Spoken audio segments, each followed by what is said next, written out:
Good internet signal too. We are live. Hello, ladies and gentlemen. Welcome to All Angles Boxing and Combat Sports channel. Bringing to you live today. We've got Ray and Arlene Corona coming from Riverside. Is it Riverside, California, or San Rialto. Bernardino? Say again, Ray. Rialto. Rialto, California. That's right. So we're going to interview them, the third man in the ring. They also have a son who is also a pro boxer as well, Adrian Corona. And Arlene is the backbone of the whole show. So we're going to be asking her a lot of questions as well. All right. So go ahead. We're going to start with this, and then we'll start asking questions.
All right, ladies and gentlemen, well, welcome to All Angles Boxing and Combat Sports channel.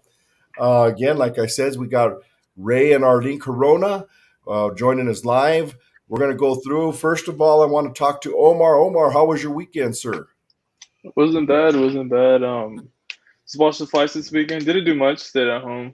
All right. Worked, and just today just watching the football games. That's pretty much it. All right, Yeah. football's all day today. We drove from LA today, so we had a few errands to run ourselves. You were able to catch some of the fights, right, Omar? Yeah. I watched the main event mostly, and then I watched the Chapita fight, All and right. that's about it. Yeah. All right, we'll cover that there shortly. Caesar, how was your weekend, my man?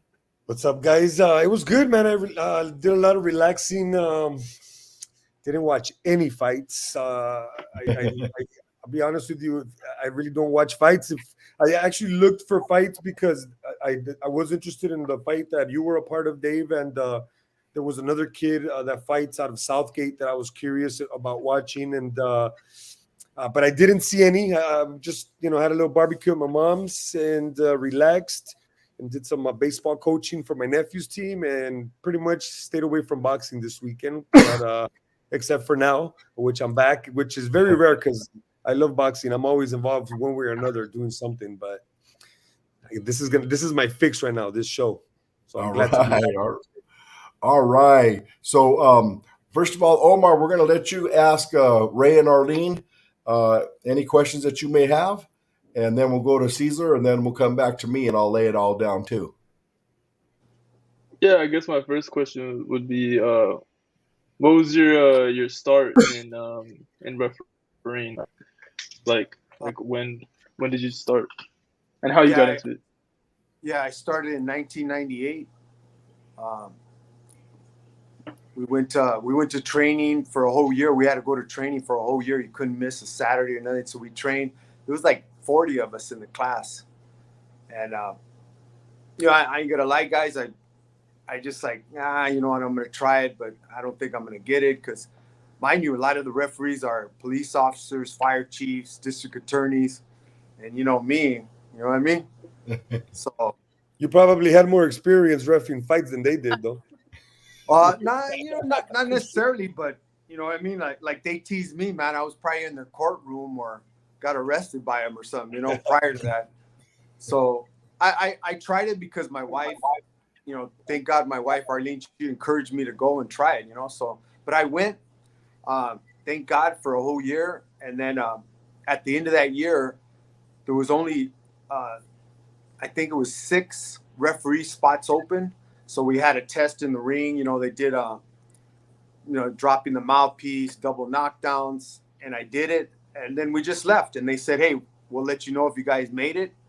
Again, there was like 25, 30 guys trying out for 6 referee positions, and I pretty much drove home just thinking, what, I tried, but I can't see myself getting it, And Wow. back then I wasn't a Christian, bro. Now I'm a believer, so I would like to think it was God's plan because, sure enough, 2 weeks later, man, like a little kid, like a college kid, a high school kid going to college, I got the letter and I told the wife, you know what, you open it, man.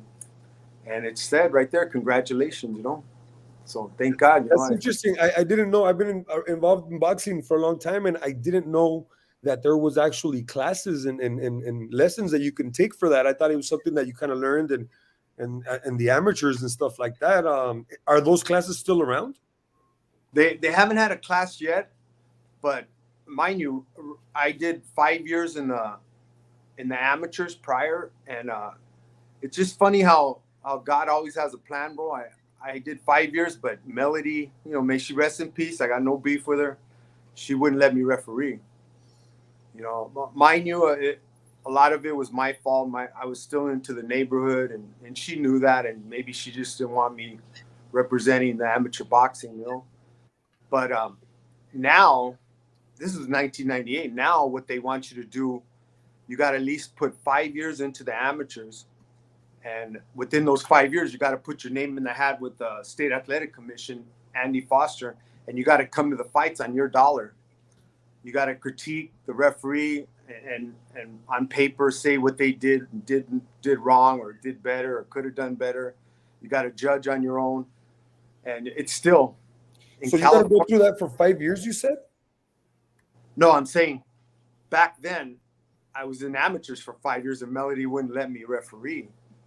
So but now, if you want to be a ref now, you got to go through the amateurs and do that whole process. How long is that process? How long do you have to be a ref in the amateurs before you can actually go and be a pro ref?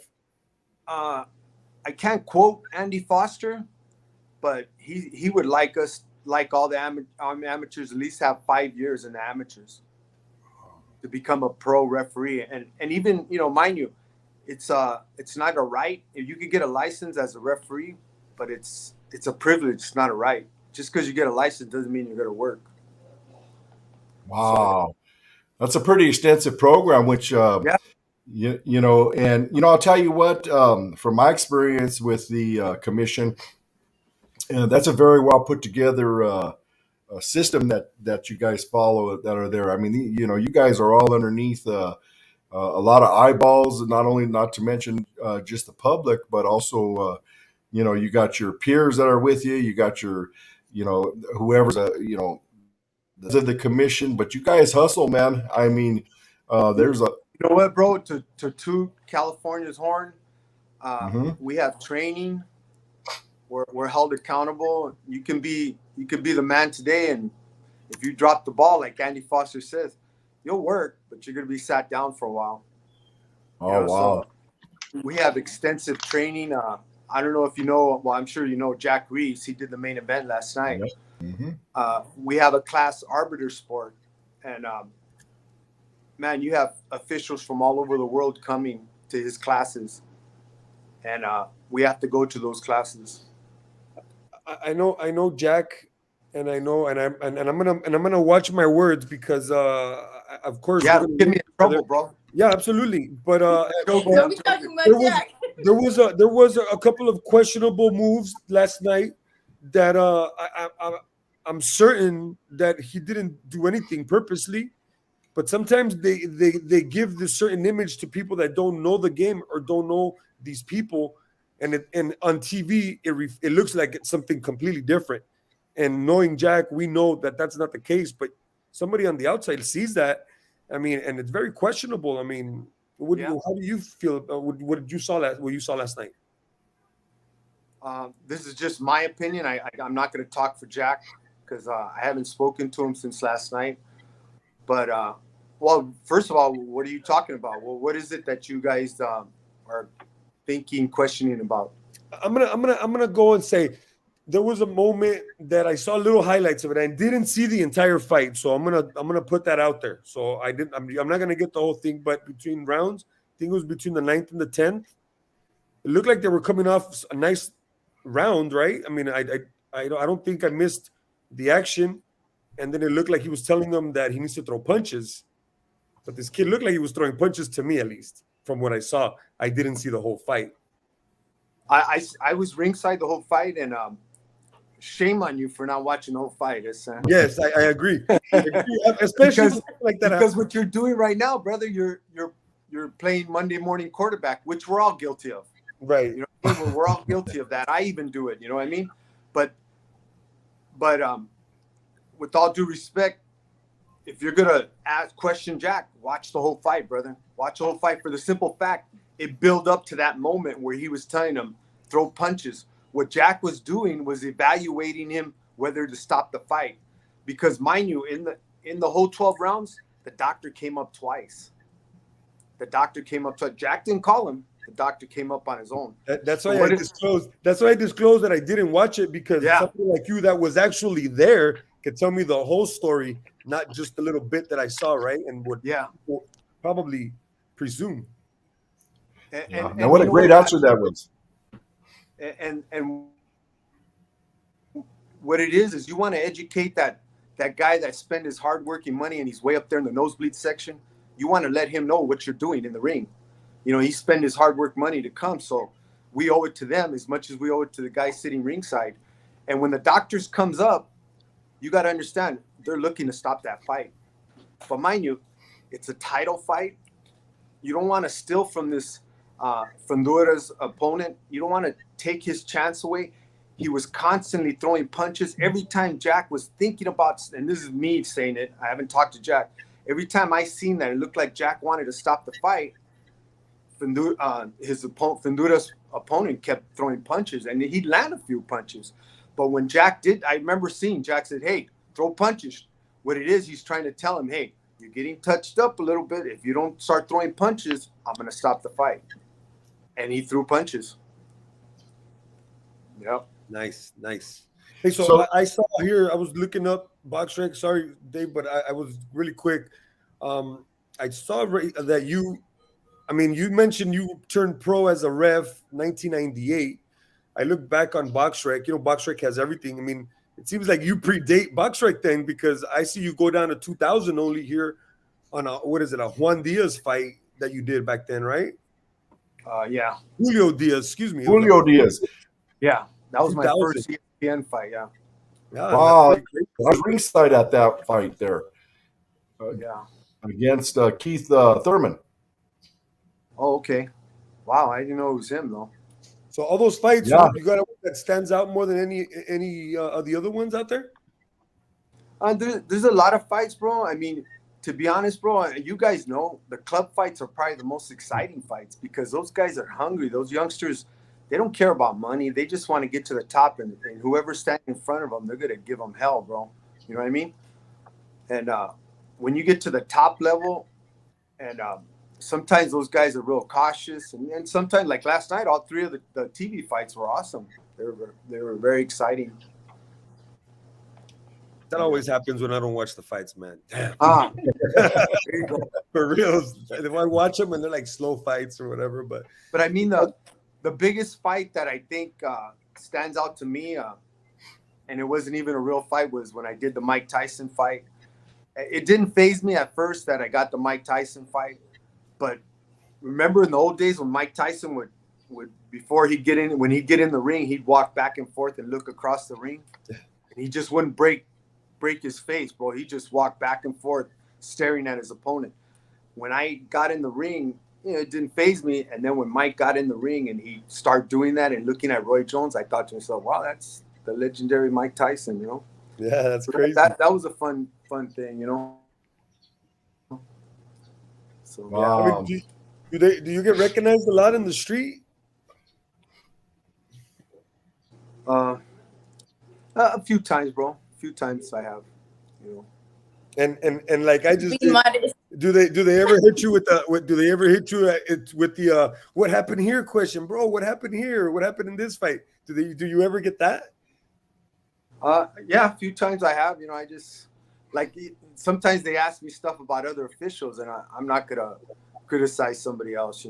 Right, right. Because when they're in there, bro, you got to remember. I mean, jumping ahead when I seen jumping ahead to my son Adrian, and then when I used to fight as a kid, and if not in the street, when you're in the mix, bro, you hear stuff and the grunts and the cries and the moans. And that's my child, bro. So when you're in the ring, not even people in ringside could hear what a referee hears. So, you know, um, when somebody says, "Hey, what was that referee thinking?" or "What was that?" Ask that referee, bro. You know what I mean? Yeah. Yeah, I tell you what, being up as a coach on the corners, I've also been there while my son has been in the ring too in the amateurs. Yeah. And I had a mom ask me yesterday. She's one of our moms from our gym, and this is where Arlene could come in right here too. And I'll ask you this because her question to me was, and they're probably watching the show right now too. It's Jose and Rosa Aguilera. Um, she asked me, Dave, does the feeling that I have when my sons go in the ring, because they're 11 years old, does that ever go away? And I want to ask you that, Arlene. You're gonna make me cry. It never goes away. Uh-huh. It gets worse because, first of all, when they're 8 year old and they're fighting, it's cute, right? Mhm. Let's be honest, it's cute. They're fighting. They're starting to build up their skills. Okay, well, now that you're professional, you have skills. The opponent has skills as well. And he's just as good as you because of course you want to match a good fight, right? You don't want to give somebody a tomato can. You want to have a good fight. So you have two skilled fighters, and each one of them has their own style, and that's your baby in the ring. He at 8 years old, I wasn't too worried about him getting hit hard because an 8 year old strength isn't nothing compared to a 21, a 25, a 35-year-old fighter. Mhm. So when you're talking about just strength alone, and then Ray made a point that he's had mentioned that you don't hear the sound of those hits when you're ringside. Well, I sit ringside a lot of times. I hear the punches, I hear the moans, I see the blood splatter on the mat. And then to think that you're seeing that and it's your son in the ring, I'm a nurse, so I know what a hit can do to your brain. So as we get closer and closer to the fight, I don't like to hear stats on my son's opponent. All I'm doing, my job is just to make sure my son's eating, make sure my son's trying to make weight, make sure that he's on his weight, make sure he's not dehydrating like days before the fight. And most important, I'm praying. I'm praying. I'm not. This is one thing that my son always, from the beginning, he always told me, just be my mom. And that's what I do. I don't ask about the opponent. I don't ask him when he's going to spar again. I don't ask him if he's making weight. All I do is I'm cooking in the kitchen. I'm making sure that I'm giving him his fish, his asparagus, making sure that he has everything that he needs. Is there water in the fridge? Does he have, am I ordering his trunks? I'm taking care of all that in the background. And all I'm doing is just praying, making sure that both of those fighters make it out of the ring safe. Do I pray Amen to God has that. favor? Yeah, I do. On my Amen son, to yeah, I that. do. But at the end of the day, we just want to have both fighters walk out of that ring safe. Yeah. I mean, Yeah. you know what? If my son was to quit boxing today, it wouldn't faze me at all. That's right. Because it really stresses me out, bro. Mhm. I mean, let's face it, our brains ain't made to take those kind of punches. Mhm. And I'm sure you guys have, I ain't gonna say no names, but I'm sure you guys have interviewed some fighters with some slurring. And I've been involved in boxing since I was 8 years old. I'm 59 now. A lot of these boxers, after when they fight too long, bro, their motor skills are bad. They got drug issues, anger issues, and you know what? It stresses me out that he fights. But this is what he wants. And mind you, all five of our sons fought. All five of them did. Wow. How many Yeah. kids do you have? We have 7, bro. Wow. Congratulations. Yes. five, Ooh, five, just life, oh. five, I just bought a five TV bucks. yesterday, Holmes. Were they pros, all of them, or just amateurs, or? No, they were just amateurs. Adrian took it to the next level, you know. They could not throw a good punch. Even my girls. Even I have 2 daughters too, you know. Well, I bet you the girls are tougher than the boys, huh? That's right. Yeah. We raised 2 girls, and our girls, I taught them just like the boys how to throw the hands. And I'll tell you what, my girls were mean. So I can only imagine how mean your girls are. So I second that one. coming My from a girls are boxing tough. household, If you watch the TMZ, the Golden Gloves in 2016, man, that was an ugly sight, bro. And really, I got suspended for a year, bro. Yeah, I got really. suspended for a year, and 6 months into that year, I got an email saying they're not going to renew my license. Oh, And man, let me tell you, bro, I was on my knees every day. You know what? And this is not to brag. You know, I've been state raised, in and out of camp, youth authority, 2 terms in prison. You know, I met my wife and I got right, but I was still doing the neighborhood stuff. And part of me kept thinking during this suspension is, what am I going to do without boxing in my life, you know? And I was really praying, you know what, God, if this is what you're going to take away my license and no more refereeing, then so be it. But man, thank you, Jesus, man. I got my license back. And wow, Not amen, everybody a amen to second that. chance, right? Yeah, brother. I'll tell you what, and that's why we have an old saying. I mean, House of Pain goes back all the way to Denver, Colorado, and it really started in the '70s, but they didn't. How do you say? Um, Come together until the '90s to actually. The Steve Mestis promoter is the one who founded House of Pain, but it came out of 20th Street Gym. We used to box under Ron Lyle, oh yeah, and yeah, and the ex heavyweight champ, and the same stories with a lot of us coming out of the streets of Denver. There's a lot of stories just like that, but I will tell you this much here, and I got to say, proud of all my guys back in Colorado. It actually stretches all the way down to Arizona and a few other states, and even into Mexico. That we've got House of Pains all over, and these brothers that are running it they're younger than me, but they're close to my age, some of them, but a lot of them are younger than I am. Some of them are older. I got Coach Burn Dog Aragon. He's a little bit older than me, but it's similar stories. yeah, We understand the the um, the damages that boxing could bring to us or what have you. But when we look at the picture overall, we always have the saying, and it's around, boxing saves more lives than it'll ever take.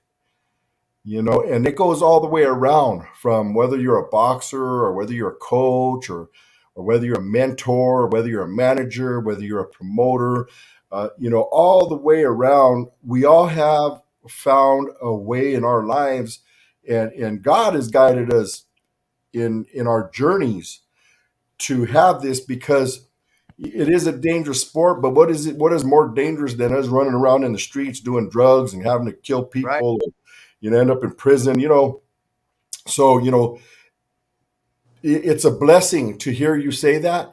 And real quick, we have a couple of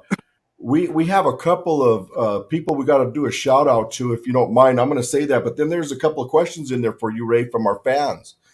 Okay, we got Rokas. All right, big show for them tomorrow. We got a banner. We have the banner up for them. We'll put it back up.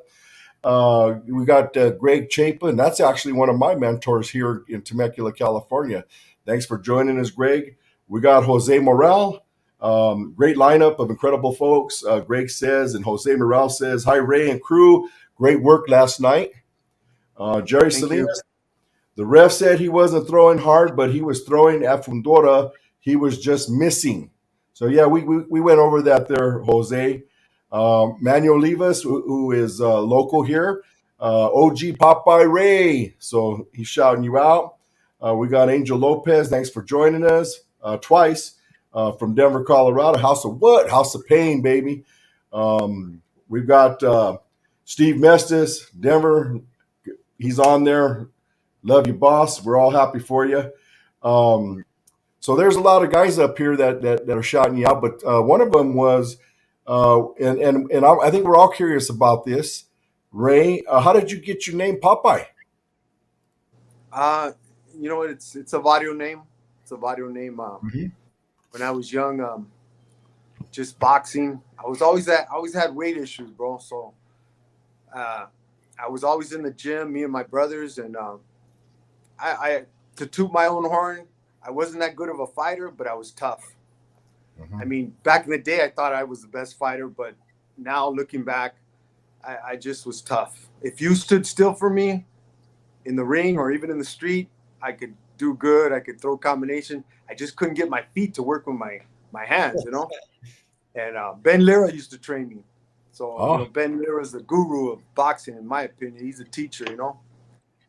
But so they ended up calling me Popeye from a young age, and it just stuck. And then when I got into the neighborhood, you know, Popeye Ray. Wow, what a good name it is. I like it. I like it. It Thank stands you. for a lot. It stands for power. Stands for a lot of things, especially coming from the neighborhood, you know, back in the days or what have you. But it's much respect to you Thank for you. where you came from and where you're at today. And you have your foundation right there, your wife, and then you have 7 amazing kids. Now I got to ask this question: how many grandkids do you guys have now? Oh man, we got 6, right? 6. I got 6. 6. I got they're like they're my everything, bro. Mm-hmm. They're my everything. I mean, I'm pretty man. All I could say is when it comes to my grandkids, man, I adore them, man. I adore them. Oh, And that's the fighting beautiful. blood's in it too, you know. Oh yeah, you're, I you're got gonna. my son Ray Jr. He two of them are in jiu-jitsu, MMA, and then I got my other grandson Jesse from my daughter. Man, this kid, I'm not joking, bro. He was raised in the gym literally as an infant, and at 5 years old, I got him on YouTube. Man, this kid, he doesn't just box; he's got style already, you know. So yeah, Wow, I love my. They're awesome. that's awesome. What a blessing you and your family, and especially for where you came from and where you're at today. This huge success that you have is just it's what a blessing. What a and it's a blessing for us all to hear, you know, because everybody's got their own stories and their own backgrounds, you know. But it's really is nice to how do you say? It really is nice to know that there's hope in this world for all of us. Yeah, You know, so and it's not always the end ever, because you know how many times in our lives do we come up to the point where where are we at now, you know, where we're at the end of what, and you know, what do we have to look forward to? I have nothing to look forward to in my life anymore. And you know, God always presents some type of opportunity, some way, somehow. We just got to keep our eyes open and our ears open to see it. So just to all the young brothers out there, man, you know, find something good to get into, because there's blessings for you guys waiting for you out there. It's not the end of the world, believe me, even I though mean, it feels like it is at times. I have a older brother that he's been out 2 years now, but he did 35 years straight, brother. And you know what? Whoa, yeah. He's out, and if you talk to him, bro, you wouldn't even think of spend a day in jail. You know, he's just said, "I'm so done with that life," and this is why when I do talk to youngsters, I mean, let's face it, there's some youngsters out there. There's nothing you're gonna tell them, bro. They want to be a dick. Nothing you're gonna say to them, you know. But the Hmm. ones that are struggling, you just got to tell them, bro. If that's the life you want, then don't complain, because if you think you don't want to listen to rules now, you're gonna listen in there, whether it's to the man or to whoever's running the yard. So Yeah, all that mentality is, I don't like listening to rules. I'm gonna do what I want. There's consequences, brother. You know. But absolutely. yeah, Absolutely. And it's better to be part of an organization inside of boxing and find your way some way, somehow. It doesn't have to be in the ring all the time. You could be a mentor, a coach, anything, man. Boxing has so much to offer, you know, especially with the commissions, you know, to be able to get involved in the commissions. You know, I really enjoy watching you guys work. I enjoy everybody from the jobs all the way from inside the locker rooms, getting each opponent ready, going over their hand wrapping, making sure that they got their mouthpieces set. It's amazing how well, especially the California Athletic Commission, handles the professional fighters and even the amateur fighters, because we have a bunch of amateur fighters ourselves, and it's just good to know, because it gives you a feeling that this isn't just something that everybody's throwing you in. We all have a job. We're all in here to do it, and it Right. makes it comforting, especially for me, a coach, to know that I'm doing the right thing and I'm in the right lines of where I'm supposed to be to help my fighter get to that ring and get out safe as well. So very comforting to work with you guys, to work with all the commission. Actually, it's amazing.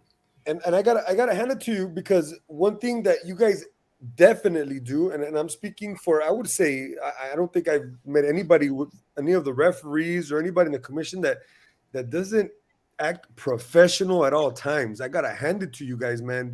You guys are super professional, and I'm bringing this up because I'm sure that standard that the commission sets for you guys carries over into your daily life, right? And helps you stay straight and Yeah, helps you stay out of it trouble, does. right?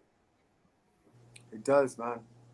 Uh, Wow. I mean, at this point, first and foremost, I don't want to just talk Christian. I want to act like a Christian, and it's hard, brother. I'm not perfect. And there's no perfect.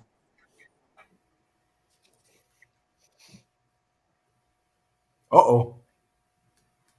You know what I mean? Looks I like think My children, my grandchildren, and when I got my license back, the commissioner John Corelli, he said, "You know what, Ray? You represent California even when you're not in refereeing, And he's right, I mean, just real quick, I belong to the Teamsters, and we had an election this past week, and it didn't go my way. And there was a lot of nasty politics, and you know what? I'm just gonna pray about it and just go about my business, But it was ugly, brother. It got ugly, real ugly. When you have a bunch of men running an organization, there's gonna be a lot of ugliness, oh, yeah. But yes, we're held accountable, and I try to mind my P's and Q's. I try to stay in my own lane.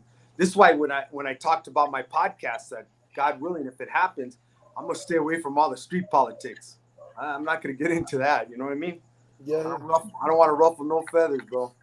No, and I see how you are, because we've met plenty of times, but it's always been professional, and I could say that about almost any referee.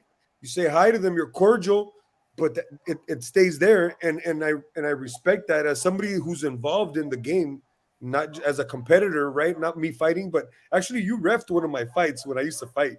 That's Oh, I was okay. looking, I was online looking for the picture, I couldn't find it. So, but that's one of my claim to fame. I was ref by, by this guy. When I see people, oh yeah, he refed one of my fights. When I watch a TV, so it's kind of cool. But no, I mean, you guys definitely take your professionalism to another level, and it's very respectable. It really is, and I see that not only you. I see like Kais Jr. super professional. I can imagine him being like that away from the ring as well, just being a very very straightforward guy, and I respect that on you guys a lot. Ray is also he also trained our nephew Jerry Vasquez. Jerry was with us last night at the fights as well, and he's a big fan of yours, Ray. Not to mention you trained him in boxing, and he speaks so highly of you. He's always happy to be around boxing, and you helped him with that dream, and he wants to get back to it some way, somehow. And I'm going to help him either get to me in the corners or some way he wants to move over here closer to us to Temecula. And if he does, he's got a home here for us, because his wife Great kid, man. and his wife said it last night. She said it to one of my other boxers that were there, because we had a few boxers that came to the fights, and one of them is of getting he's in a relationship, and we have a joke in the gym, because a lot of us are Indian too. So we have one of them is she a dream catcher or a dream killer? So we were busting his chops yesterday because he's got a girlfriend and he hasn't been boxing, And my niece, Jerry's wife, turned around and gave him some advice. And he says, if you love boxing, do not give it up because you're going to regret it down the line. She says, I'm Oh, the that's reason. awesome, bro. That's awesome Yep. to hear. Yeah. And she 'Cause says, you know what? because, yeah, Go ahead, because, brother. Go ahead. yeah, because she says, because that she's been with her husband for almost 20 years and it took him away from the boxing game and he regrets it and misses it so much. And the boxer, listen, his brother was sitting right next to him, and his brother is just an incredible boxer, and I think he gets it. So it was something for our niece to say that about her husband and speak the truth about giving up something that you truly love, because down the line there's going to be that major regret. And I know my son himself, great boxer, amazing athlete and talent, and he had his share of the dream breakers as well. But we won't go there I with lucked that. out there. I got me a dream maker, huh? Oh, yeah, that's a dream catcher, right? I have Me a too. question. I have Yeah. a question That's right. That's for right. Eileen.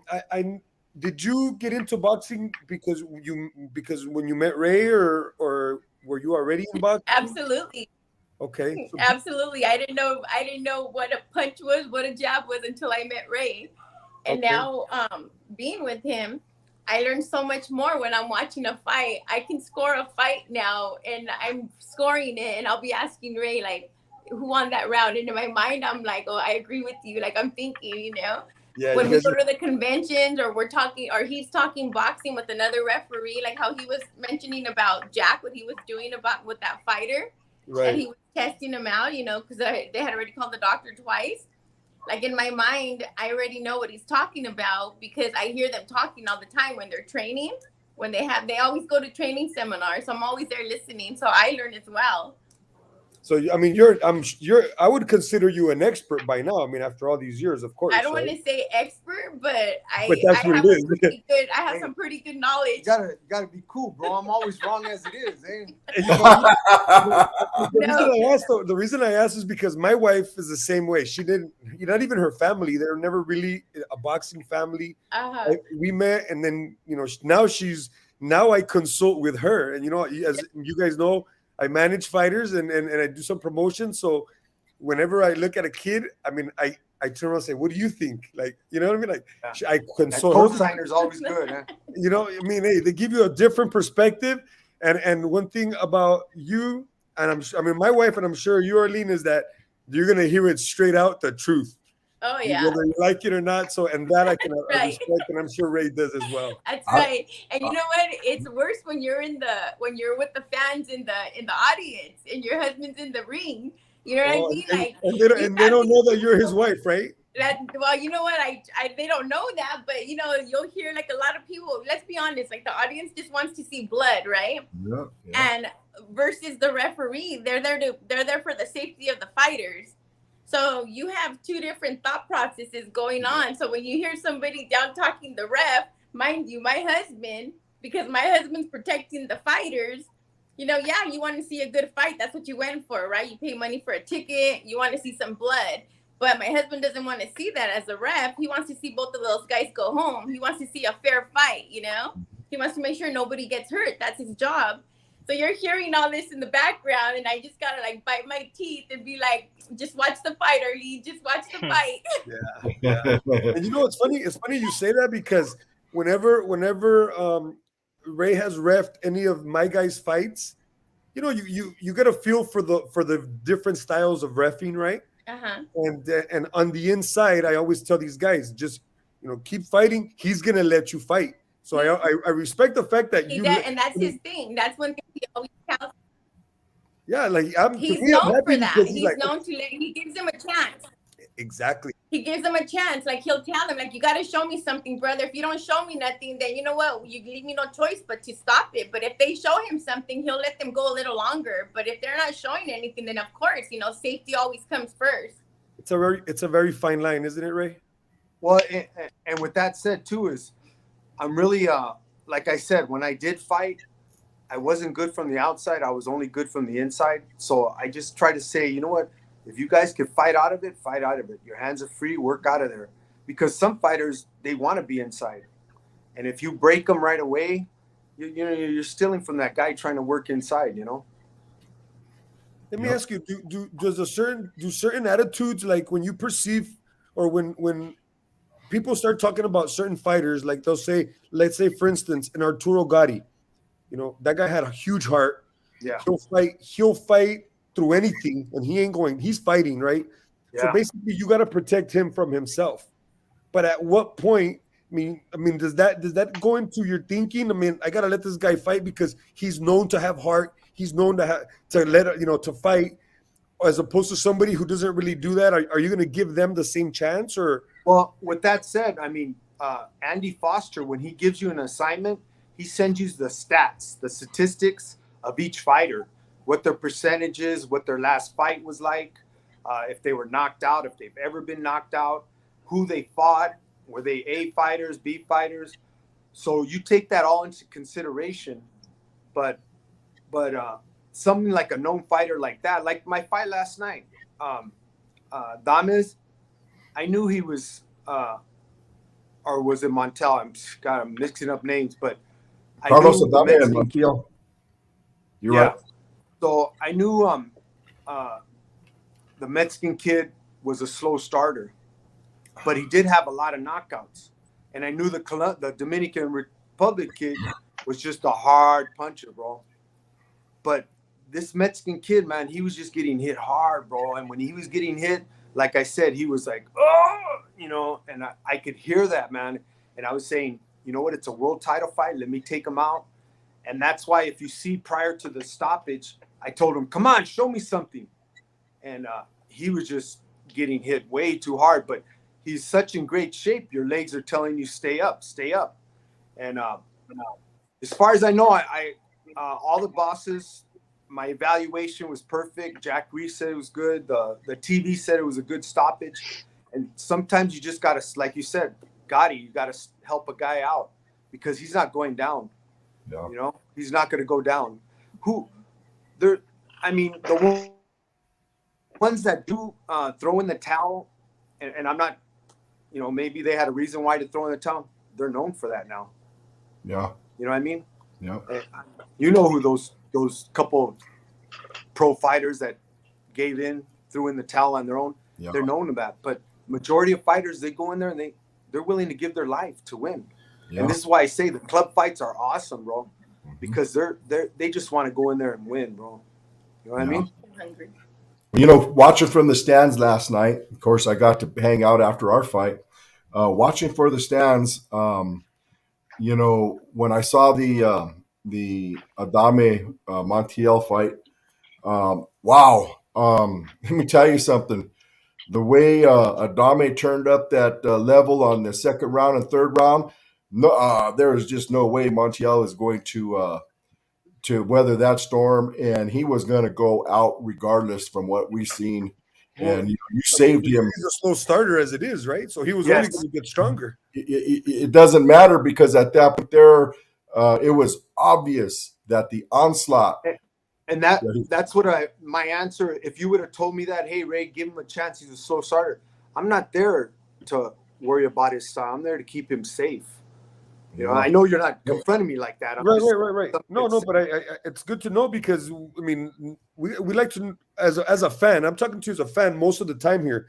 I do watch my words because we may work together, but as a fan, I like to know sometimes what goes into these thinkings. Like for instance, I wasn't, again, I've been around boxing for a long time and I wasn't aware, and maybe I never thought of it really, but that you guys get to study these fights before you go in there and ref them. Now, is that the case on the lower level fights as well, or is it just every fight card you get from California?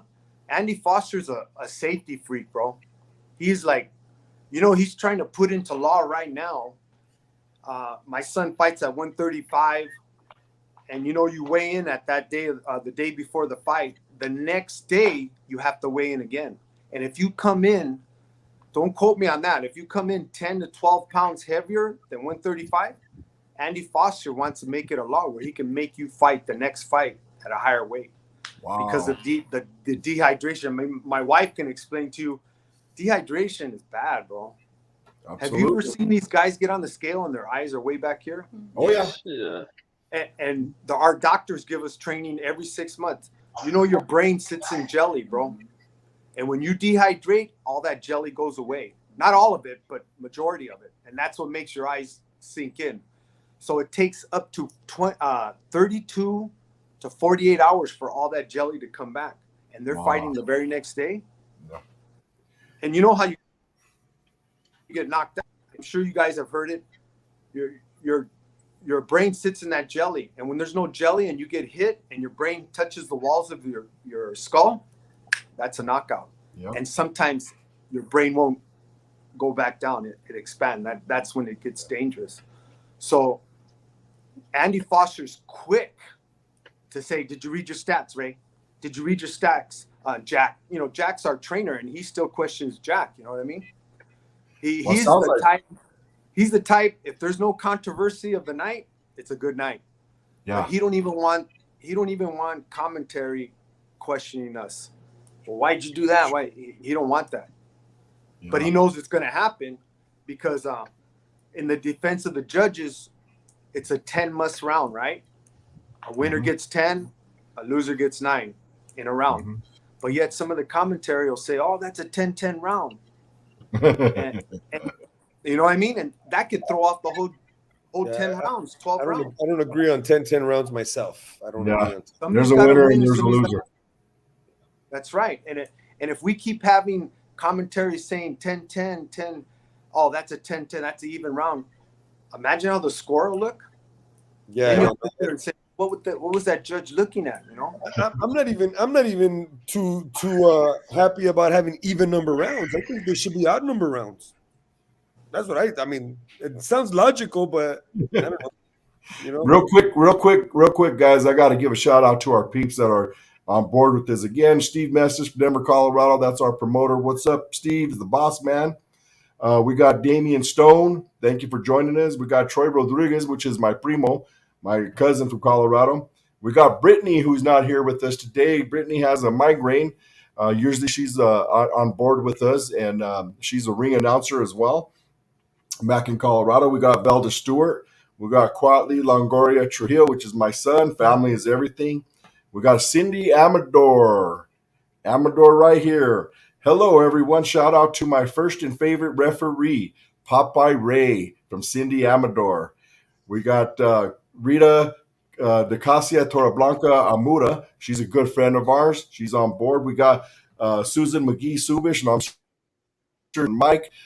Pray that Mike is feeling better and you guys are doing well. Thank you for joining the show.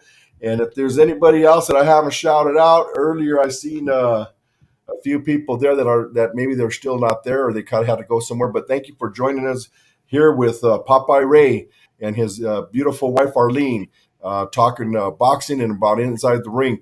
This is where you're going to get the story right from inside the ring. Every one of us here works in the boxing business some way, somehow. And that's why we're bringing it to you from inside the ropes. Well, anyway, you know, I wanted to go back with you, Arlene, and you know, my wife, when I first put my boys in football, you know, she looked at me and she goes, "Are you kidding me? You're gonna let them smack each other up or whatever?" And I'll tell you what, we're going to say about 3 or 4 games into it, this woman turned into a crazy football mom. She was, you know, I want you to rip their hearts out. I want you to eat it right in front of me, you know. And then as they got into boxing, of course, like I said, our girls were pretty tough. But when our son David took more into it, man, she was in there right. You know, I mean, it was we were lucky that she didn't climb into the ring either. You know, because she's a tough woman. And I'll tell you where she was raised, too. She was raised right there in San Bernardino, and all the familia is from San Bernardino and Riverside. So shout out to everybody out there, too. She was raised on Mount Vernon, and then the Riverside family was all Casablanca. So Shout Okay. out to everybody that's watching from out there as well. Watch out. What, we throwing out varios now or what? Yeah, something like that. What We're the just heck? saying where we're from, Ray. You know, just where we're Right. from. Well, I grew up in Oh. Bell Gardens. Just saying. You know what? I didn't have a problem with my kids going into. I guess let's throw out the neighborhood, huh? Yeah. Right? The same neighborhood, so I was raised in the same neighborhood. So you know what? I wanted my kids to be tough. So you ain't gonna teach kids being tough in front of a TV. You know, they need to get their knees dirty. They need to get, they need to get wet. Let's let them stick their feet in the water a little bit. You know, so football keeps them out of the streets. It keeps them, doing something good. And we had all boys. We had all little ones, right? We had 4 little boys back to back. Wow. So we had to keep them busy. So we kept them in football, and it was a good way, to teach them, to give them some type of order. There was school. You had to go to school. After school, we'd go to practice. After practice, we'd come home, we'd shower, and we'd go to sleep. And then, you know what? We'd do the same thing the next day. Pobrecito, my Ray Jr., man. I was young and dumb, and I used to make him play tackle football, and then after football we'd go spar at the boxing gym. Man, I don't know what I was thinking, man. Poor guy. Right? I always tell everybody that my kids didn't need friends to get in trouble. They had each other. There was 4 of them running around, so me and Ray had our hands full all the time. I bet you, God forbid you make your grandkids go through any of that, right? No. Oh. So whatever season was in, we were there. Okay, sign us up ×4. We were there. Wow, yep. Wow. I remember those days as well. Let me do a couple other little shout outs real quick. We got Roca Sports. See the banner up there. It says, please see Monday night boxing show, the boxing rundown. We got to shout out those guys. They're always supporting us as well. And they also support our co-host that's not with us today, and that's Serge Estrada. And I don't know if you guys have been keeping that out on social media, but they came out with a GoFundMe page for his wife, Anna, who is right now battling cancer, and they have breast cancer, and they have been through this before, and now they're going through it again. So prayers are going out to you guys, and we want to thank everybody, Nancy Rodriguez, Boxing Rocas, all the guys from the Boxing Rundown show. You guys are awesome and amazing for putting that together. We want to support you guys on that as well. What a blessing. And then and we're gonna plug the shirt. Go on Sergio's page, Big Serge the Cut Man. Go on our Black House Boxing, or I shared it on my personal Facebook for the Supreme Boxing, breast cancer awareness shirt, and a lot of those proceeds. I don't know what percentage, but most of them are going to help out Sergio and Anna, who are very close personal friends of ours and in our family. And we were with them last night. They came by and they're doing good. So please support them. Go on there and get a shirt and help out Big Serge, because that guy, I'm sorry? The time right now is Breast Awareness Month this It month. is. So wear your pink. Show your support for her. Yes, please do. And Sergio, if you guys know Sergio, that guy goes all out for everybody. If you need something, he's gonna do it 100%, like 110. So let's do the same for him. So go out there and let's get that shirt. Absolutely. So Ray, let's talk about the future here, and what you're planning on doing with the Third Man in the Ring, with your podcast, your show. Tell us a little bit about what you have in mind there. Well, I mean, I'm not going to say I'm going to speak for all the officials, but I just want to educate the fans. I want to bring on professional referees, professional boxing, professional MMA, and judges as well. And just I want to talk about the fights after it, not before. And as an official, how do you say it? Ethically? Mm-hmm. Ethically, it wouldn't be right if I interviewed active fighters. So I'm not going to interview any active fighters. I'll do retired fighters, and I already got a few lineups. And but I just want to educate the fans. Like, we'll talk about Jack's fight. You know what I mean? We'll talk about my fight. And if there's controversy, we'll say what we thought and what the fans thought. At the same time, I'm going to interview other stuff, actors. I got two actors that are willing to come on my show. God willing, I'm calling it a show already, but yeah. So, Good. and it's I got it on YouTube. It's Third Man in the Ring 13. I don't know where the 13 came from. That's Southern California or what? It's But because you're speak predicting it. 13 years. You're predicting 13 years of success in the business. That's right. But you got to speak it, believe it, and receive it, brother. Speak it, believe it, and receive it, and it's already there. And another thing too, Ray, we'd love to have you on board with us till you launch, and we want to help you out with that getting you situated in any way that we possibly can with the experience. And you could exhaust the resources that we have. We love to back you up in that, brother, and help you launch into a successful new year. You and your family, you guys deserve it. God is good all the time. It's like we say,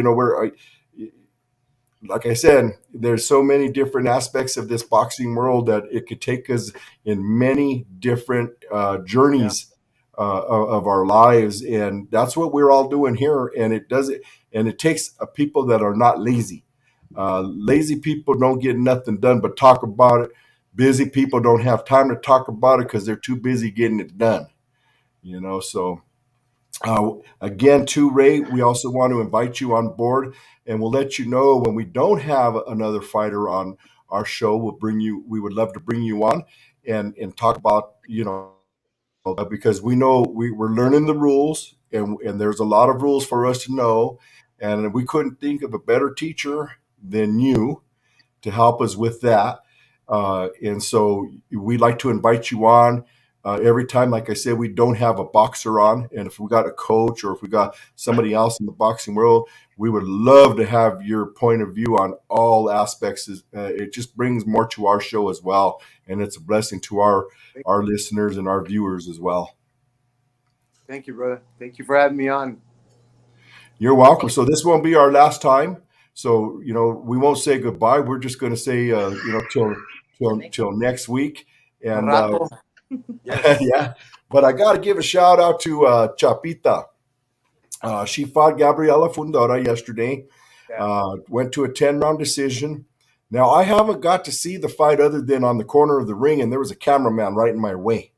But that's just the way it goes. So I'm going to go back and look at it, and then I'll do my point system on it, and I'll judge it from there. But all I have to say is Chapita was there for 10 rounds. Right. She was there for 10 rounds, banging it out. And, if her stock doesn't go up, then I don't know what it takes for somebody's stock to go up. I clowned Fundura, and I told him, man, you fought like a Chicano, because he's not like Chicano, he's not Mexican. He's from Costa Rica or something like that, or Dominican Republic. I don't know, but yeah. And I just told him, you fought like a righteous Chicano, eh? Yeah, he did. And I told his sister, just smiled at him. And they're two different style fighters. I can't believe this guy's 6'6" or 6'7", and he's fighting on the inside. He loves it. Same as his sister, fights just like him. Yeah, she could have fought outside and outpointed her, but no, that's why they both did a great fight. The girls had a great fight, both of them. Absolutely. So shout out to the Fundora family too, man. Congratulations to you guys. That is awesome. A brother and sister duo. We'd like to get them on the show, and including their father. We'd like to get him on the show too, and possibly I think who else is training them? I think Mr. Lira is training them as well. So we'd like to get them all on the show. Yeah. Good family, really nice people. And they got, I talked to them. And I told them, regardless, no matter what, at the end of the day, we're all fans of yours. And yeah, we still are, Awesome. But yeah, does anybody? Omar. I'm sorry, what was that? You there? It cut off a little bit, that's why. I'm sorry. That's all right, man. That's why I'm waking you up here, man. But yeah, is there anything else you'd like to say before we close out the show? No, I just want to give a shout out to to you and your family and all the officials out there, especially I have mad respect to everybody, especially the officials, especially the referees, shout out to all you guys. Thank you, brother. No problem. Thanks. Ray, well, I'll just say I'll see you later because I see you at fights quite often. We've never actually sat down and had a conversation. Just just two dudes talking. But this is the most we've ever spoken. I know your role, and we have to play our part. Of course, we're working, so you keep it always profesh. I look forward to speaking with you again on a casual level on another show or just in person, man. It was great getting that knowledge, bro. Because just in this little bit, I learned so much. I'm gonna be watching that show because I want to see that perspective. I want to hear what you guys think because it's very valuable, and you guys Yeah. get to teach a lot of people a lot of these questions that I'm asking them as a fan, and they're questions that I get asked because I'm in the business. So they ask me these questions and I don't know what you guys are thinking, or you know what I mean? So that's why I ask you, and I appreciate the knowledge, and we definitely look forward to hearing you on the show. And Arlene, pleased to meet you. One day I hope to meet you in person as well. And you can meet my wife and you guys can exchange notes right there. I like that. Yeah, that'd be cool. That'd be cool. We'll have to plan a day that we can all get together with our Yeah. wives and and get everybody together. That'd be an awesome time. Oh, So yeah. we'll continue to talk about that. But as for now, Ray, would you like to say any last words? I just want to do a little preaching, man. You know what's happening in the world nowadays, guys. You just got to stay right with God, man. Whether your belief is the rabbit foot, mine is God, and I just want to say, He's real, man. What's happening in the world, we got to just stay right with God and just keep pushing forward. Smile every day, make a difference. Be nice. Like you guys say in the gym. I'm in the gym, help these kids out, and you know what? Keep your eyes on God, brother. And thank you Amen. for having me on, me and my wife, and amen, brother. Now, Arlene, we would like to ask you if you have any last words to say. The same thing. You know what? I'm going to support him. You know, you can't go Fantastic. out nowadays and have fun like you used to without having to look over your shoulder, thinking that something's going to go wrong. So my thing to everybody is just be nice. Be nice. If you can't go out, everybody has a chip on their shoulder. I feel like you don't want to go take your kids out anymore. I'm afraid to take my grandkids out now. So, if we can all just remember, like, you know what, just be nice to one another. No one's more important than anyone. We're all important. And if we can all just get along, we can make this world a better place, I'll remind her that when she makes me take out the trash at 9:30. Be nice. Should have did it at 5, right? You got to beat her to the punch, Ray. But, And don't think that jersey didn't go unnoticed, man. That's Eric Dickerson, bro, right? Man, they got socked up today, man. I seen that, but it's Broke still my early, heart, man. bro. They're a playoff team, so they're just getting ready for the playoffs. They'll be all right. All right. Way I want to look at it as well. They'll be all right. Thanks for having me on, guys. And thank you guys for bringing up Third Man in the Ring. We appreciate your guys' support. Thank you. Absolutely. Thank you, guys. All right, everybody, all my peeps from all angles. This is for Brittany Serrano, Big Serge Estrada, who couldn't join us today. And again, shout out to Ana Estrada. We love you guys.